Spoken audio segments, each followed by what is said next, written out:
I'm such a slob today. I'm like, I'm not even wearing a bra. Should I be telling you that? Probably not. I've got no foundation on. I'm just wearing this tinted moisturiser. Like, what is going on with my hair? I am the world's worst YouTuber. Oh, now you won't even see my hair in the top bit, will you?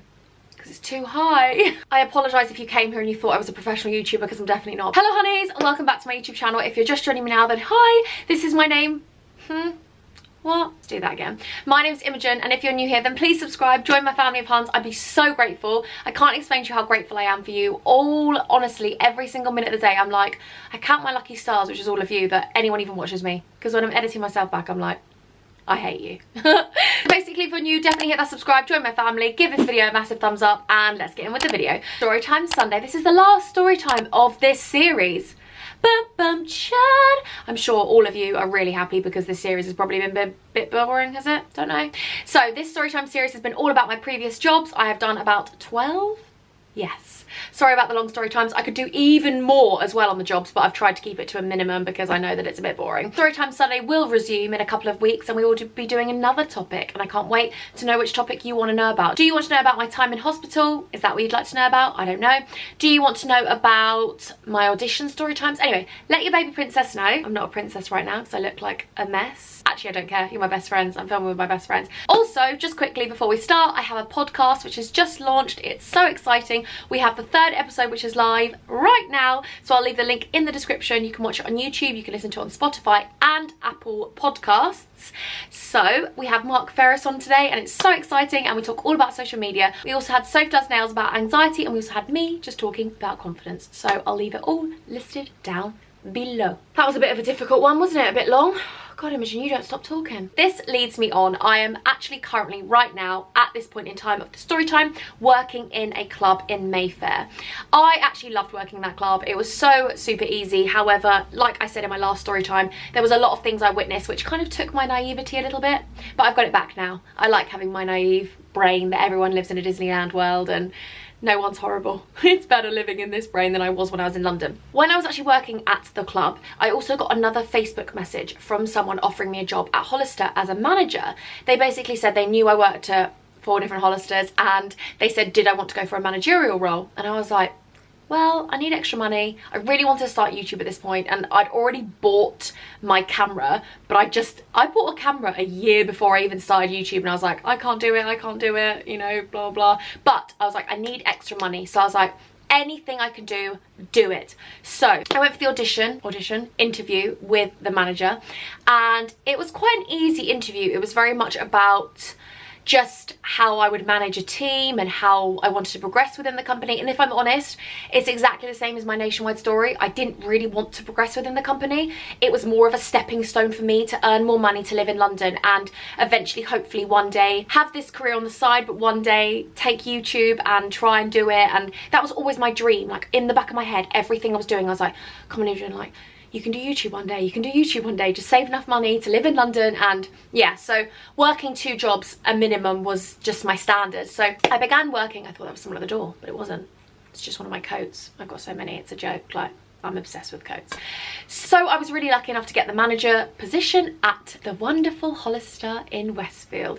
And it was 7 till 4 in the daytime, and then I would go straight to the club for 5 o'clock in the evening. It was in Westfield White City, so I'd have to take an hour, sort of an hour tube. It's not really an hour tube, but it's like 40 minutes over to Mayfair, and then I would go to work. So I would work at the club from 5 until 3 in the morning, and I did that for 3 months. 3 solid months of no sleep. I will tell you, no sleep. So I'd work like 5 till 3, 4 or 5 in the morning, and I would get back at like 5. I would sleep for about an hour, and then I'd get up to go to Hollister to start for 7, because it would take me an hour from where I was living in Angel to get to the Hollister. So it was quite tiring, I'm not gonna lie, but I was just so driven. And also, when I was working in the club, all I saw was all these YouTubers coming in, and I'd always have to look after them. Like, that's where I first met KSI. My little brother was going mad about it. I did videos with him so I could show Hugo. I was like, look, I'm with KSI. It was only because I was in the club, and actually you weren't actually allowed to do that. Like, the club was not happy that I did that, but I was like, my little brother is a fan.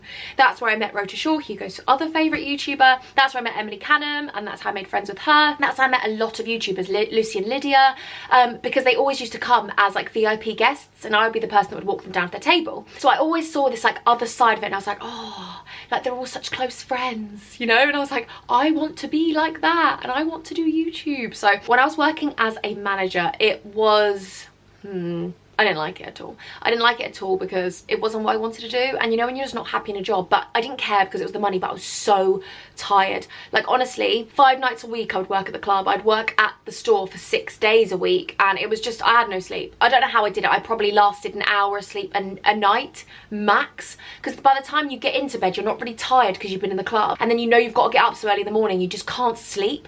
And it really did mess my sleep pattern up working at the nightclub and also working Hollister, because I just was so overtired. It was so bad for my stomach. Like, obviously having a stomach condition, you're meant to get as much sleep as you can because your body's just tired anyway from trying to deal with and fight your stomach all the time.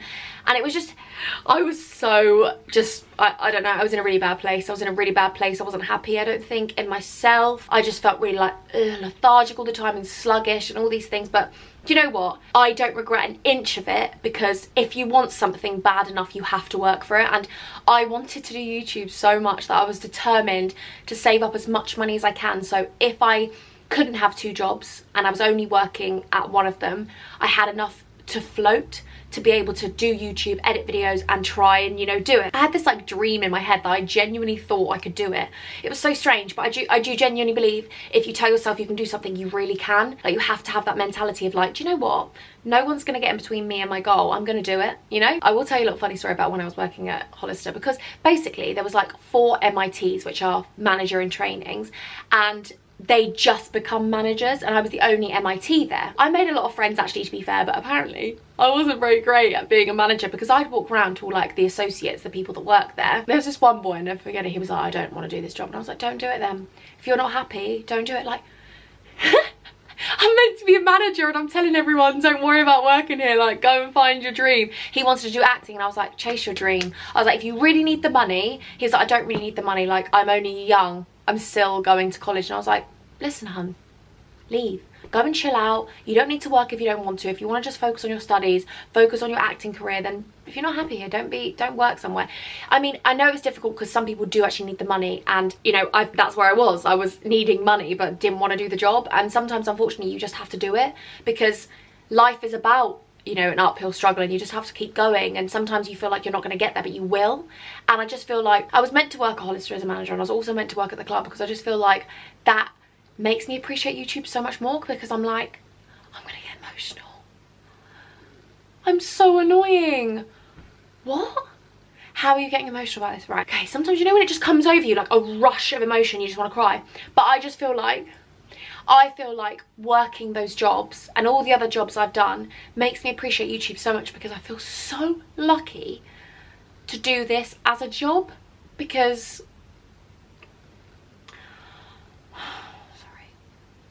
I don't know what I've done to deserve all of you. I don't know what I've done in a past life to be even doing this as a job. Like, I annoy myself. I'm like, how does anyone actually want to watch you? Do you know what I mean?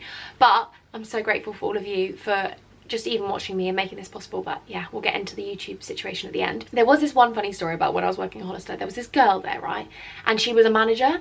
She wasn't the head manager. She was like, there was like 4 managers, then there was the top manager, then there was the manager in training, me.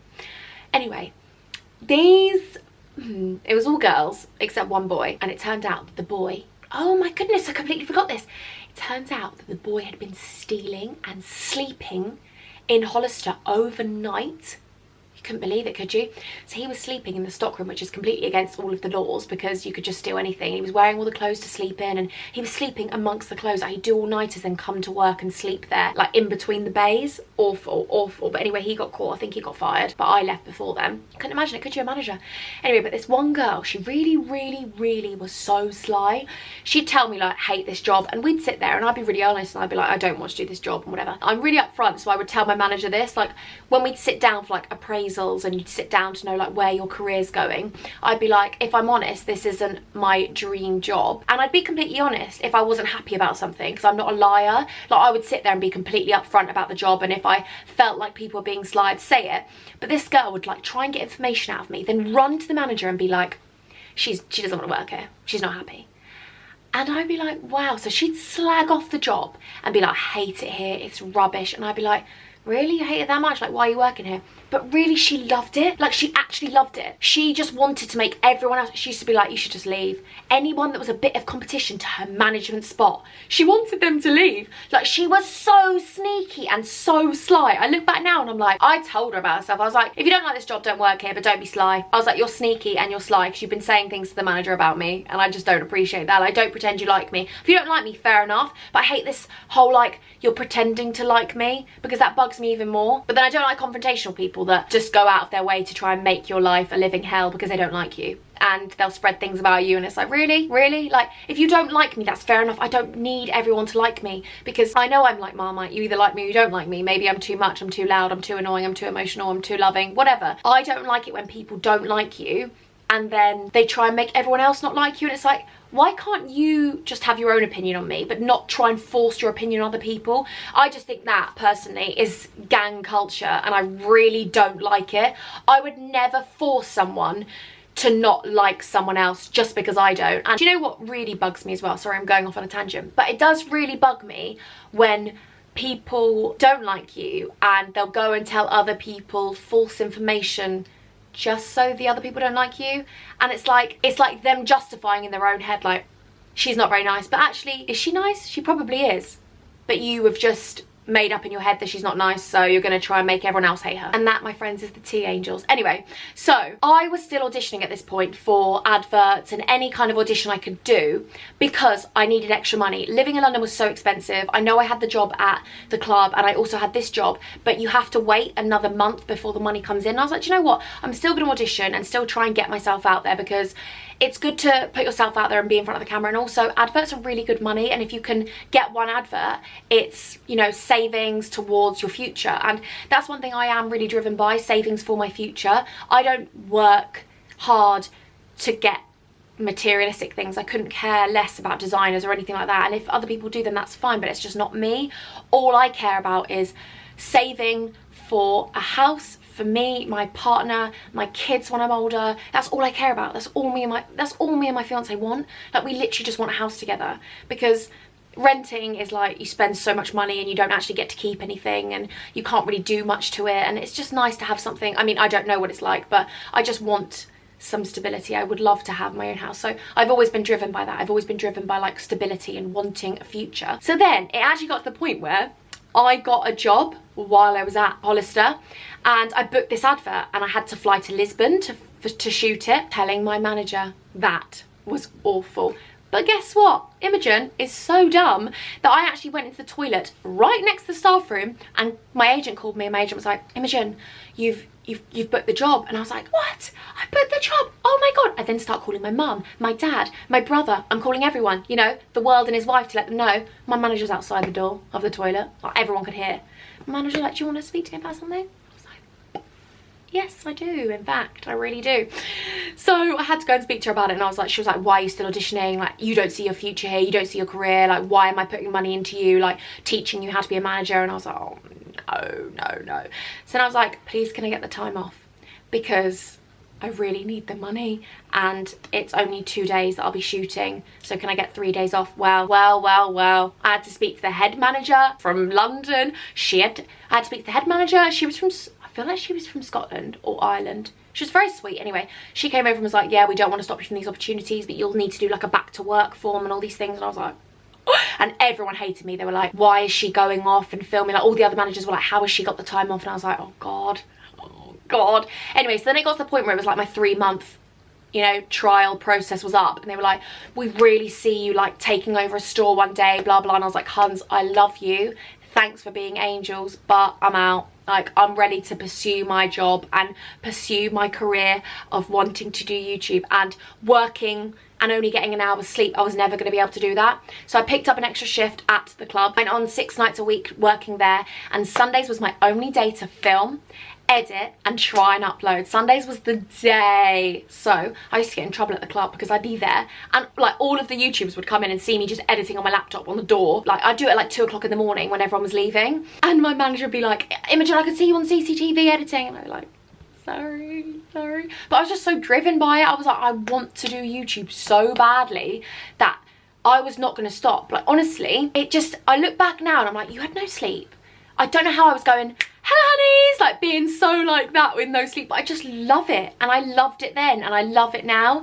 And I just think, I can't believe I'm here. I touch wood every single day that I can keep doing this and just keep making people happy. I don't know, you know, you just don't know. And I just feel so grateful to be where I am at. And I really believe that if you can take one thing from this story time, is that hard work pays off in the end. And sometimes you think that it's a long process and you're like, you know, I'm 26. I started YouTube when I was 24, 25. I've only been doing it for 2 years and I started late. There's so many YouTubers in this game that's like, oh, dropping everything. There's so many YouTubers that are like young. They're like 16. I'm like, I wish I'd started when I was younger. But, you know, I went on a process because I needed money. I needed to put a roof over my head. I needed to work. And I think that's one thing that I really pride myself on, my work ethic. Like, I won't give up. Like, I've been in hospital so many times and I've been like to my mum and dad, right, you've got my password for YouTube. Everything's loaded. Just click upload. Honestly, I've been in hospital and I've never missed an upload. I have never missed a Tuesday and a Sunday upload for my huns because I don't care.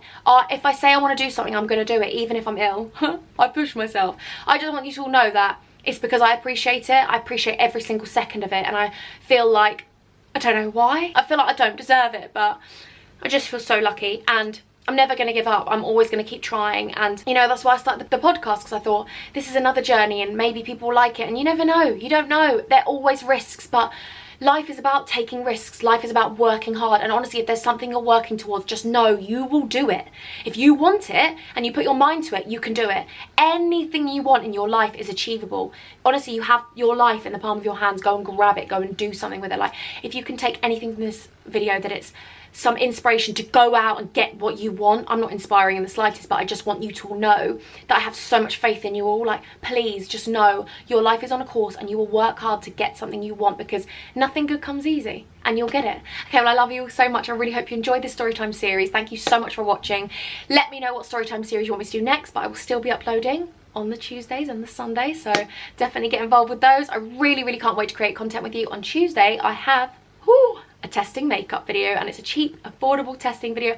I haven't done testing 1 2 3 testing makeup with me for ages. I haven't done it for ages. My hair, what is happening? Okay, well, thanks for watching this video. Thanks for watching this story time. I'm sorry it was all over the place, but I love you so much, and until next time, I'm gonna love you and I'm gonna leave you. Oh, love you so much. I hate leaving you. I'm getting a takeaway tonight. What? Yeah.